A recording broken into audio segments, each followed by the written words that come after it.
朋友们，我们之所以会产生各种各样的心理和精神问题，从最底层上说，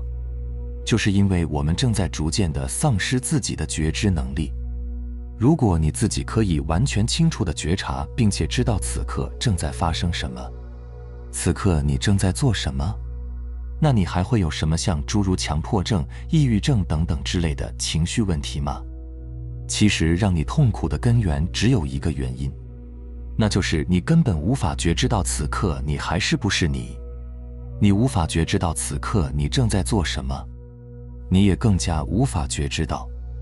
在事物表象之下的真实发生。所以觉知力的提升其实才是我们人生的首要工作，因为我们只有觉知到自己怎么了，才有机会让自己现在的处境发生转变。那么我们该如何提升自己的觉知力呢？还记得我们之前讲过的3个训练觉知力的方法吗？如果你能够按照这3个方法去随时随地的有意识的训练和提升自己的觉知力，或者说觉知功能，那么我相信你的觉知力一定会有质的飞跃。首先，第一个提升觉知力的方法就是随时随地的开始进行内观。有一句话叫做不怕念起，就怕觉迟。那怎么样才能觉呢？观到即是觉。心经的第1句里就提到了观自在这3个字。所谓观自在，它并不是在说观察自己的存在，而是表达了一个因果，那就是观则在，不观则不在。只有观才会让你在，观是你的自由意志在此刻当下临在的前提条件，这才是观自在真正的意思。那为什么反过来不观我就不在了呢？那是因为当没有一个正在观的本体存在的时候，那剩下的就只有你的思维和念头本身了。这时候存在的就只有一个已经被头脑思维所控制的，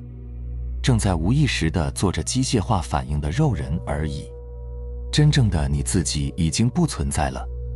你都不在了，又何谈觉知力呢？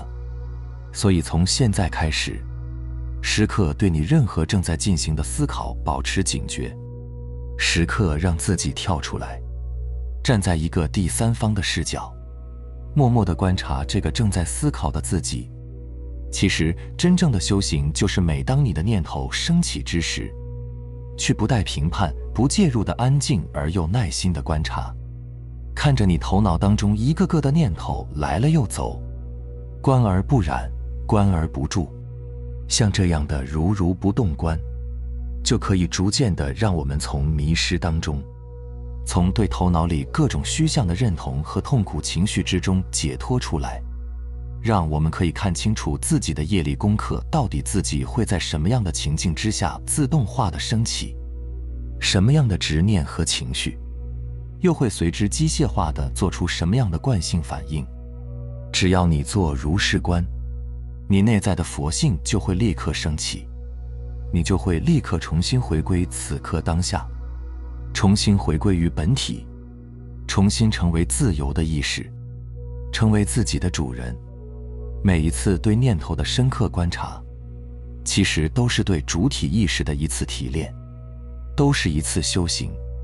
都是对觉知力的一次提升。如果不去观，不能观，那么修行这件事自然也就不复存在了。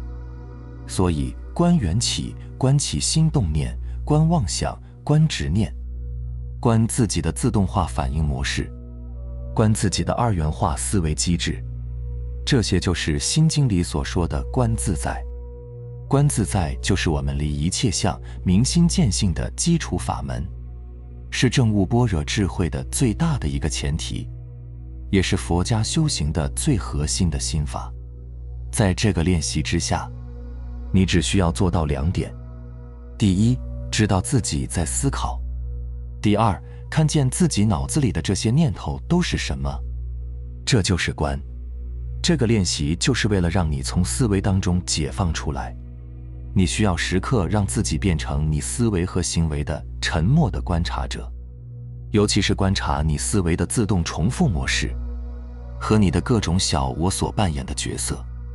随时随地地看见它们。这就是你正在提起觉知的一个最伟大的起点。就从你可以做到耐心的、不介入的、没有任何评判的一次次做到观自在开始。如果一开始你感觉比较难，很难找到那个跳出来观察自己的第三视角，那你可以试着借助镜子去看见那个正在思考的你，说出自己此时此刻头脑当中的念头，不管它们有多么的不堪。这就像我们在冥想的时候会借助自己的呼吸一样，它就是帮助我们出离头脑，开始内观的一把梯子。好，提升觉知力的第二个方法，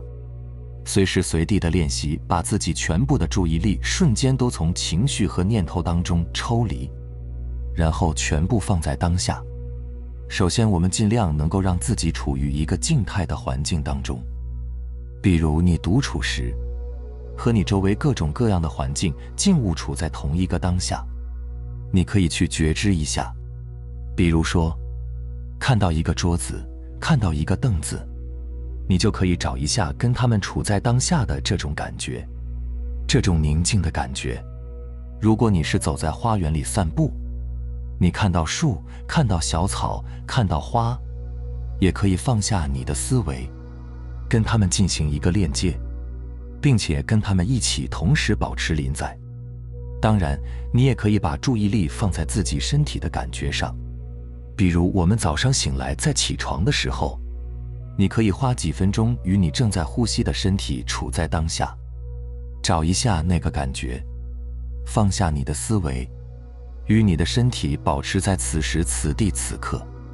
让自己随时从那些并没有和任何行动紧密联系在一起的无意识的机械性的思考当中抽离出来。当你一旦把注意力都放在了当下，你的头脑才会逐渐的安静下来。这个时候你就会有一种俯视的临在，你的意识突然就回到了空中，在看着你的身体和你身体周围的这些事，整个场景它就会有一种整体的感觉，有一种合一的感觉，而不是一种分裂的感觉。这个练习会让你开始不断的觉知到当下就在这里，并且同时还能觉知到原来你刚才已经不在了。最后，提升觉知力的第三个方法，每天练习让自己投入全部注意力的去做至少一件平时你会心猿意马去做的事情，比如选择今天做饭的时候、走路回家的时候、洗澡的时候、刷碗的时候等等，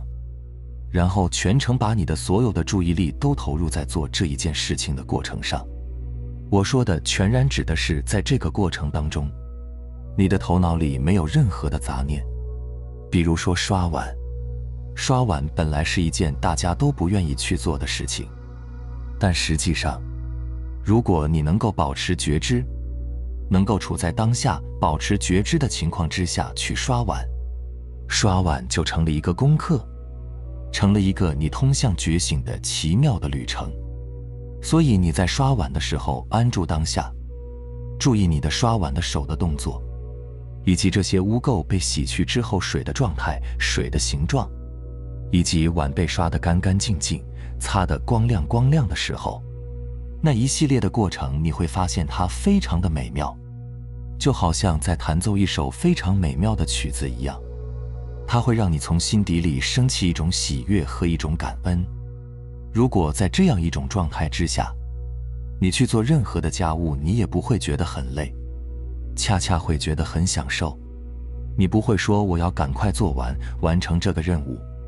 而是你会在每一个当下去享受做家务的那个过程。因为在保持觉知做家务的过程，就是我们走向觉醒的过程。哪怕是一个非常普通的洗碗，也是一个非常神圣的觉醒的体验。有的时候我们没有处在当下的时候，这个时候头脑它会有一些念头、一些思想，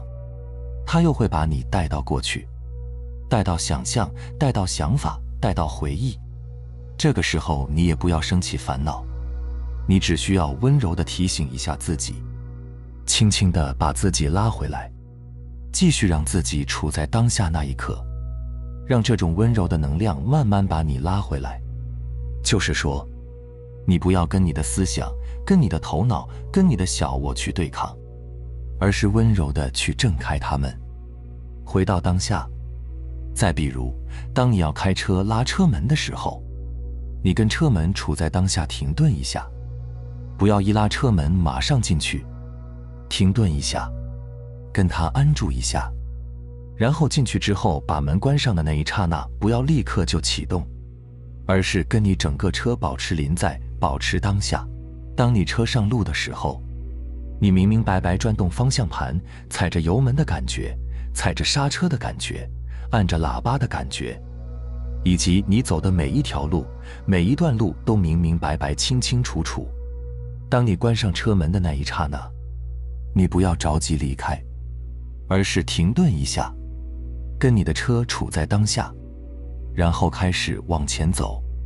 每一步都认真感受走路的感觉，脚触到地面的感觉，进家门的感觉。就是说，任何时间我们都不要去放过我们保持临在、保持觉知、修觉知的一次机会。这个练习会让你不断地对抗思维的拉扯，让你拥有停留在当下的定力，让你觉知到当下其实真正发生的是你身体所感受到的这一切，而不是你头脑里幻想的样子。每天练习完成正念觉知一件事，这听起来很简单，但是你真的要去做，就会发现十分的困难。因为长久以来，你已经习惯了做着一件事，想着另一件，你习惯了我思故我在。因为那些虚假的小我，它们存在的前提就是你的无意识的思考，你一旦停下来，它们就会消失。为了抵抗这种消失，它们就会创造出痛苦、不情愿、失落、恐惧等等负面情绪，为的就是要夺走你的觉知能力。而我们的练习就是在一步一步地重新提炼起你的觉知。好，说完了这3个日常的提炼觉知的方法以后，你有没有注意到，我并没有说冥想、打坐等等这些你们经常听到的修炼方法，就是因为今天我所讲的这3个方法，